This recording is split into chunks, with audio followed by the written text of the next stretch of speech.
Immer wenn wir uns versprechen oder so, ich kann das alles cutten und schneiden und wechseln. Mhm, alles gut. Okay. Intro, Intro, Intro, Intro. Du schaffst das hier. Energie. Das war noch nie so awkward in meinem Leben. Ich, And English.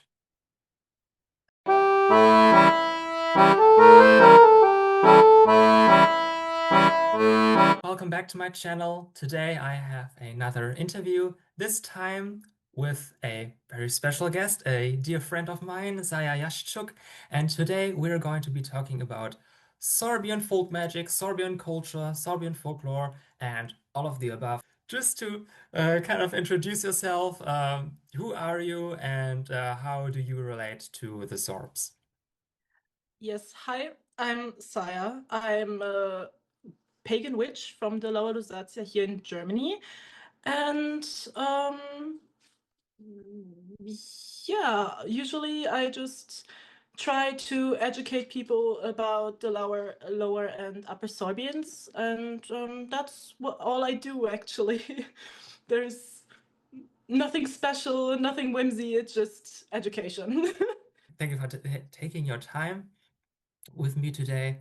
Um, I know that many people might not really know about the Sorbians. I know that there is even a Slavic native ethnic minority in Germany, so I'm very happy to have you on the channel today and maybe get information out about your culture to people who might generally not come into contact with that sort of material since they're perhaps more interested in German folk magic, although the Sorbs and Sorbian folk magic is very much a part of Germany, I would say, but we can talk about that later. I have a few questions prepared for this interview to get to know the Sorbs and the Sorbian people more generally. So to start off, just can you generally explain who the Sorbs are and what their background is? Of course. First of all, thank you for inviting me. I just wanted to say that in the beginning. So, the Sorbs are a West Slavic ethnic group, like you already mentioned partly, which can be divided into two basic subgroups, the Lower Sorbians and the Upper Sorbians. And other names for them would be Lusatians, for example, or the most well-known term is the term whence, which is tried not to be like not that they don't use it that much anymore, actually. Did you get into this topic because of the place where you live, and how did that interest develop there? So basically, how did you get into Sorbian folklore, folk magic, and culture? Hmm. Um, yes, so basically because I lived there, but also because like when I got into witchcraft, I took a look at a lot of um, cultures from foreign countries and everything that they have. And one day I wondered, okay, what do we have? And first of all, like the German in general, like the German folklores and spirits. And later I focused on my region and then also took a course in Sorbian or in general folklore where we had to prove the how much is actually true of these folkloric stories. And that was my starting point, actually. That was the base that I had. And then I just somehow slid in there. Did you take that course at university, or was that a regional organization? I don't know if it's called university, like during the A levels. Hmm. Like there was like a training for university and we were supposed to choose what topic we want to do, and I didn't want to do French and I didn't want to do like the economical and stuff because a lot of mathematics and I'm not good at mathematics. Hmm. So I was like, okay, I will take the myths and folklore, and that brought me here actually. Good choice. That's exactly what I would have chosen as well. That if we were to have that here in northwestern Germany, that would have been so cool. But I guess that's something that only you guys over there have, but I would have loved to like talk about regional cultures. Hmm. Yeah, I think we just had it because of one teacher, and I'm so thankful for her that she did that. I think I also wrote her a message like last year or something and thanked her because how I said, otherwise I wouldn't be here, I wouldn't do this. So yeah, shout out to her. That's so sweet. Yeah. Um, since you've been delving into this topic for quite a while now, are there any general overarching themes of Sorbian folklore and folk culture that you have discovered? So the core themes. Yes. So when we take a closer look at a few traditions and the legends that are still left today, I would say that the old Sorbs and me, we were very superstitious. Like they had a focus on spirit work, a lot of spirit work and helper practices. We have a lot of old places that are still said to be haunted by ghosts and spirits or were places of worship. And yeah, even leaving offerings was like a general practice. For example, for the house spirits, um, the house dragon is a big topic, the plon, where which was said to live next to your oven, and if you enrage it and didn't give it some food, like an offering of milk or um, I don't know the English word, like brei, haferbrei, Porridge, I would say. yeah, porridge, then he would get angry and burn your house down. Oh. So it's yeah, it the house spirits were, I think, a big topic, and for me then as well, because I was like, okay, that's funny. Let me put a small glass of milk next to our oven.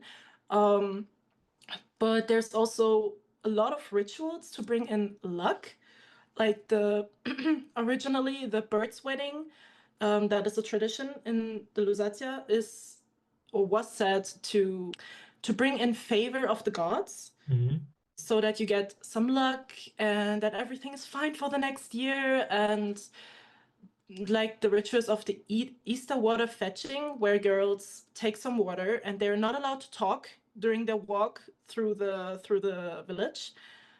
They're not allowed to talk. They will be talked to because a lot of people just like, fooling with them. But when they actually did it, not talking with this water, then it was said to bring health and luck and youth. So it's a lot of positive things. Like they wanted to bring a lot of positive stuff in, and me as well, obviously. So yeah. That's something that I can relate to. I mean, just bringing in positivity generally, but we also have like at least tales of this tradition of gathering Easter water and having to be extremely quiet during the gathering process. And our house spirits can also get kind of grumpy if you don't feed them porridge, but they're not like the plum, I think you said. Mhm, mhm. Our house spirits more kind of are described to be like just tiny little guys with red caps on. Does the plum actually appear in the form of a dragon or some type of lizard? Um, I think in the legends written for kids, he does, Mhm. but I don't think like, but I don't think in the traditional sense, I don't think they really believed that there was like a real dragon next to their oven, but it was more like a metaphorical, spiritual thing, I think. Yeah, okay. So, yeah. You also mentioned people having rituals to gain the favor of the gods. Uh-huh. Could you maybe talk a bit more about the deities of Sorbian paganism and Sorbian folklore? Mm-hmm.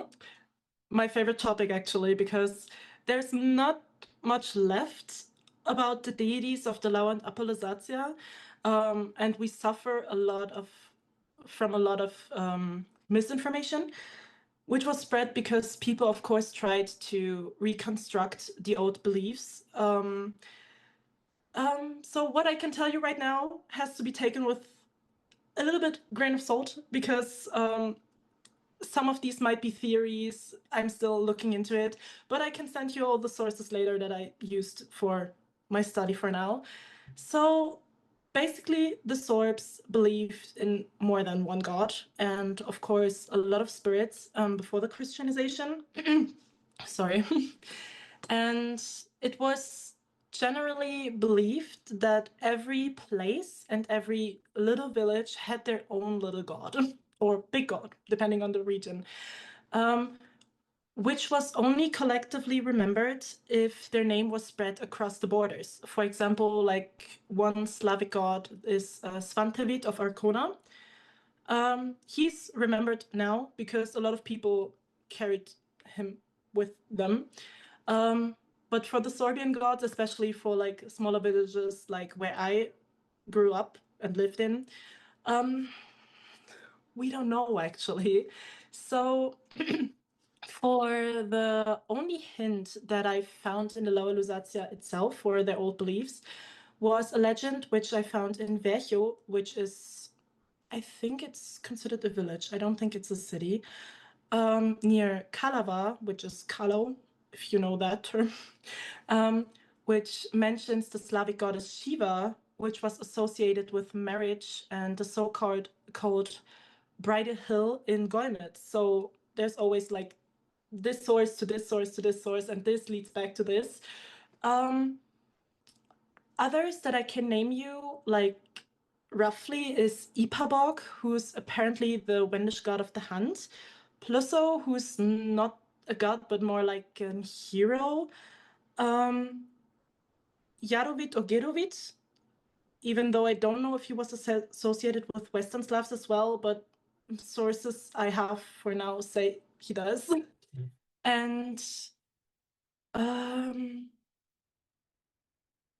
Podaga, the Wendish god of the weather, 𝔖𝔭𝔬𝔢𝔨𝔬𝔫𝔨𝔬𝔫, Wendish god of the forest, and 𝔬𝔐𝐴𝐵og, who's believed to be a god of bad fortune, mentioned in the Chronica Slavorum by Helmold von Bosau, where he was like, that god is evil, so that is my only literal source that he is supposed to be a god of Okay. bad luck. So, yeah.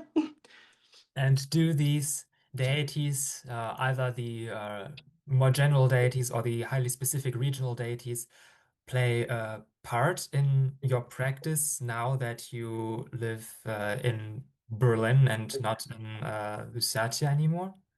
Yes, actually, I was very fascinated by 𝔖𝔭𝔬𝔢𝔨𝔬𝔫, how I said, the Wendish god of the forest, and I still am. I have devotional jewelry for him. I have like a little notebook where I put everything that I know of him, like I can put in there. And I sometimes go back to the Lusatia, of course, in the forest where, for me, everything began. So I go back there, I leave offerings, and yeah, that's mostly it, actually. I I know I've kind of skipped a question, but I want to stick with this regionality aspect for a bit. Mhm, Um, does the fact that like large parts of Eastern Germany were mhm, Slavic originally, like Berlin, for example. I think the name Berlin also is Slavic in origin and like relates back to some sort of like swamp term. mhm. Um, even though nowadays it's not in the Sorbian speaking area, does the Slavic history of the land that you live on still impact you even when you're out of the Lusatia? Yes, of course. Because even though I don't live there anymore, I like my whole day, everything I do is in I do have the Slavic heritage and the Sorbian heritage always in mind. Even if I'm in Berlin, even if I go to work here, even if I don't know, go shopping, I'm always like, hey,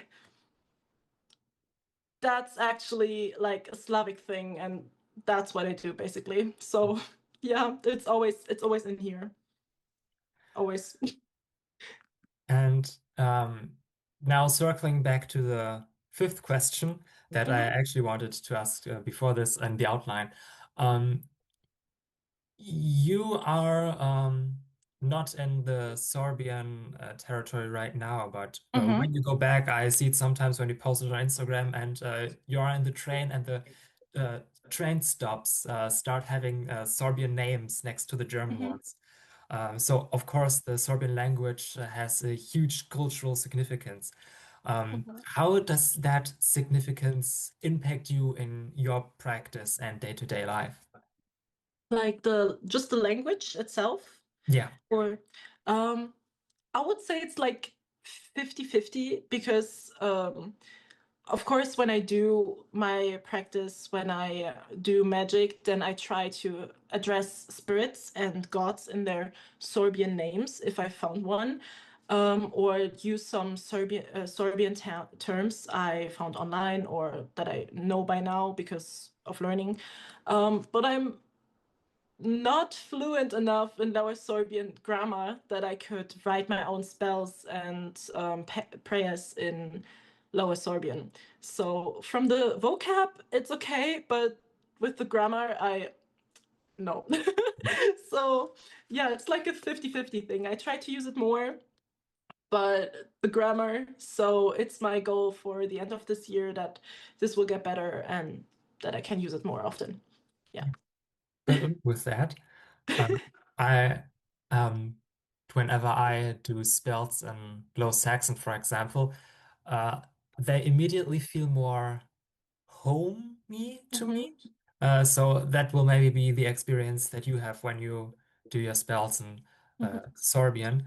So uh, you did not grow up with the language in your household then? Hmm. Yeah, I'm the only one in my household that tries to um, re relearn the language, um, because it's just a general thing in the Lower Lusatia that no one or no one is wrong, but like just a few people really care about this heritage that this land has. So of course, we have some organizations that try to bring it back, but for the people itself, like the normal people there, they either don't know or they don't care. So, yeah. And that leads directly into the next point of the outline. How does the recent history of perhaps oppression and struggles and stuff affect the Sorbs of today and especially their folklore and folk magic? And how does that impact you? So, if we go with like more modern history, like not today, but more modern, I will start a little bit Mm. earlier. Then, of course, a big topic is and was World War II, because since then there's like this big thing about dying identity, dying culture, because the Nazis described the Sorbs as a German tribe. They just said, you are a German tribe, you speak a Slavic language, and for the first time it was okay for them that they exist, but at some point they banned the language, they banned the media. um, Sorbian, speaking Sorbian was not okay, and they even considered like a deportation. So if we go with this, with a lot of people, the narrative stuck that this are just German people, that we are just German people, and that the Sorbs do not exist anymore. So every time I talk to people in Berlin, for example, not every time, but I'm um, especially at work, I had a coworker who asked me about what I do, and I told him, "Hey, I'm like doing something for the Sorbian people," and he was like, "The Sorbian people, they don't exist anymore."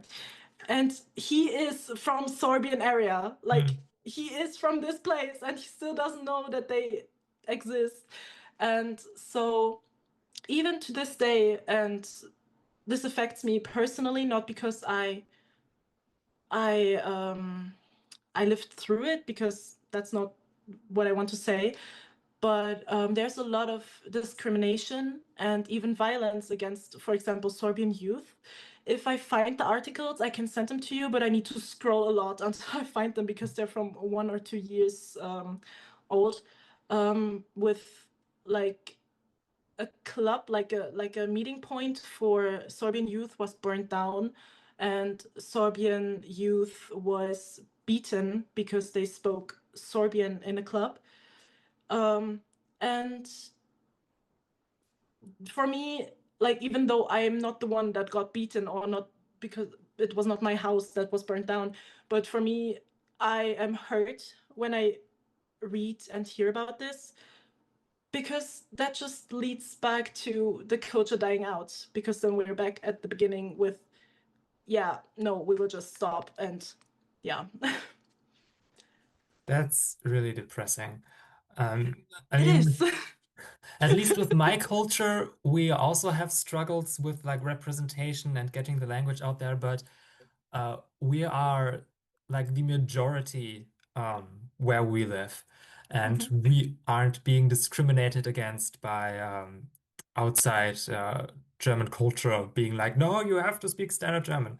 mhm, At least not to the extreme extent of people like getting physically hurt. yeah, That's like unheard of. And I can't imagine what it must be like to be part of like uh, an ethnic group that faces this level of discrimination. yeah.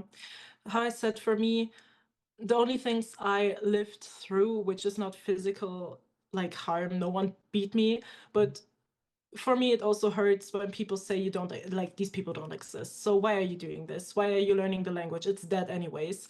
So and of course, with this colleague, for example, it left something within me when you have someone that is looking at you and saying, no, you don't exist. So who am I then?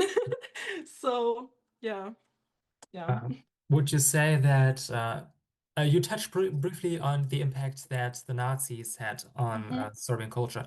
Would you say that how would you say things developed after that during the time of the GDR and then the later years of reunification?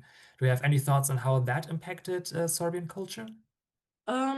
There was, I don't know if I'm correct with the timeline right now, but what I read was that there was like an uprising from parents, that there was parents against parents because the German parents or German parents were against the Sorbian language taught in schools, for example. And the Sorbian parents were like, no, we need that actually, so that, you know, like this whole conflict. And that was the only big thing that I read, if it was in the correct timeline. It could also be like the Nazi time still, but I think it was like in this time zone. And of course, with like the reunification and everything surrounding it, there was also more people trying to keep it alive. I don't actually know. I don't want to say anything wrong, but I don't know when the Domovina was founded. But they basically their job is, or that what they want to do is that they keep the culture alive. For example, that's like an organization, and of course with this there was some tries to bring back everything, like the names from the cities and the villages and everything in that. Yeah. I think talking about the names, that there recently was an amendment to like German laws when it comes to personal names that the Sorbs can now use their Sorbian names instead of their German ones, I think. Yes. I don't know who. I think was it the Minderheitensekretariat? I don't know. Probably. Yeah. I saw that too, that you can have your Sorbian name on your ID card, I think it was. Mm. Um, and I think it's not that hard to apply for, like to fill out the paper and everything. But actually, I did not look at at the details of it. I was just like, yay, Yeah, people can do that. Yeah. same, honestly. Um, and then moving on to a few lighter topics.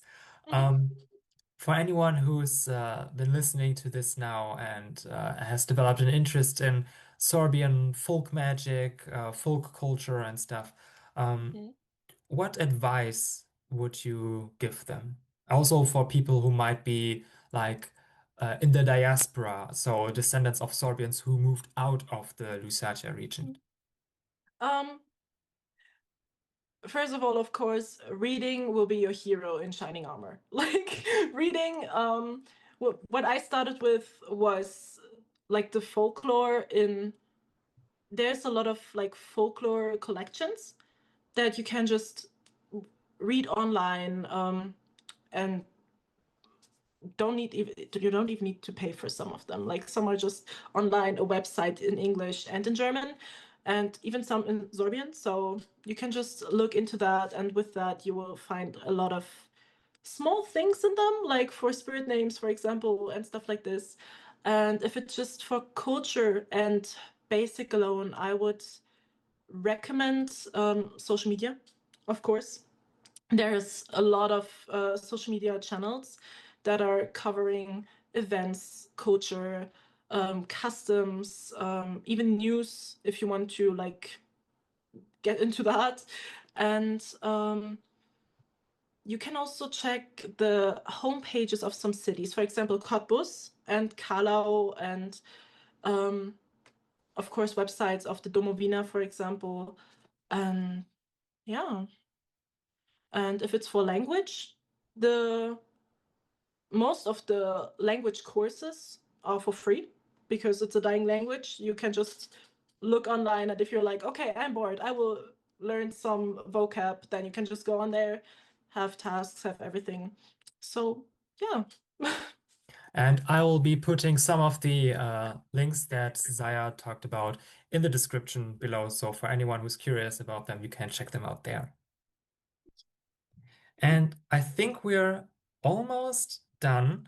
We are on to the last point in the outline, Mhm. which was, is there any aspect of Sorbian folk magic that you'd like to share with us? So any spells, any superstition, any favorite folk tale, etc. Mm, there might be a legend that I can share with you. That is one of my favorite ones because it's quite emotional. Like it's also it's a legend like for children sometimes, so it's also um and you might already know it if you know what I posted last year or the year before, but it's about 12 brothers, which were soldiers who fought a battle they could not win. And so their captain cursed them so that they were forced to stay together until the last war will come. And so they stood in an open field at first, but in the second of their exile, there was like a hill that rose above them, which is now called Planitza, if I say that right. And they're cursed to sleep in it until the call goes out to them to line up for the final battle and the victory. Um, it is said that you can see this hill once a year when the hill opens and you can go inside where they rest. And it is said that once a man went in there and accidentally bumped in one of the soldiers. So he woke up and rose his head and was like, "What's going on?" But the guard who was with them just said no and that he should go back to sleep. So they are still resting there today, waiting for that one fight that will bring them back to life and free their people. Um, so yeah, that's it's sad, it's emotional, but it's one of my favorite ones because I think that's a folk tale of hope because the people still have hope that there will be like a time where it will be easier for the Sorbian, for them, for us. So yeah. That's really sweet. I feel like that also sort of speaks to the Sorbian spirit of resistance in the face Yeah. of sheer undefeatable odds. Yeah, there was a lot of uprisings. Yeah. Yeah, So I hope that Sorbian culture will have a massive revival, as I hope for all of the minority cultures of Germany, that we all have more representation and more autonomy and everything. And yeah, again, thank you for having been here on my channel, for taking your time to answer my questions. And hopefully, the people who have been watching this got more curious about Sorbian culture super, and super. full culture. If they are looking for you to get more information, where can they find you? Um, for now, mostly on Instagram. I want to start with TikTok this year too, but I said that last year as well, so mostly on Instagram right now. Yeah, under 𝔖𝔫𝔫𝔨𝔢𝔫𝔫𝔫. So, And the link to that will also be in the description below, where you'll find all the resources, also my links and everything.